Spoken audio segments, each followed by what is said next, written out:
మీలో ఎవరైనా పరలోక రాజ్యం చేరాలి అంటే, మనందరం కూడా నిత్యరాజ్యాన్ని చేరుకోవాలంటే మారు మనస్సు అనే ఆ ప్రక్రియ ద్వారానే పరలోక రాజ్యాన్ని చేరుకోగలం. కానీ మరి ఏ విధమైన సబ్స్టిట్యూషన్ లేదు. నీ ఇంట్లో సిలువ ఉన్నంత మాత్రం నువ్వు పరలోక రాజ్యానికి వెళ్ళవు. నీ ఇంట్లో 4 బైబిళ్ళు ఉన్నంత మాత్రం నువ్వు పరలోక రాజ్యానికి వెళ్ళవు. ప్రతి ఆదివారం చక్కగా తయారైపోయిన దేవుని మందిరానికి వచ్చేసినంత మాత్రం నువ్వు ఎక్కడికి వెళ్ళావు? పరలోక రాజ్యానికి వెళ్ళవు.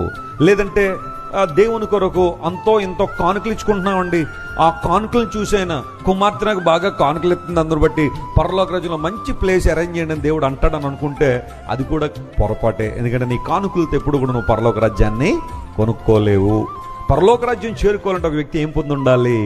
మారు మనసు పొంది ఉండాలి. ఒకడు కొత్తగా జన్మించితేనే కానీ వాడు దేవుని రాజ్యాన్ని చూడలేడు. చేరడం సంగతి అలా పెట్టండి, కనీసం చూడను కూడా నువ్వు చూడలేవట. ఎందుకోసం? నూతన జన్మానుభవం, రీజనరేషన్ అనేది నీలో లేదు కాబట్టి, రీబర్త్ అనేది నీలో లేదు కాబట్టి నువ్వు పరలోక రాజ్యాన్ని చూడలేవు.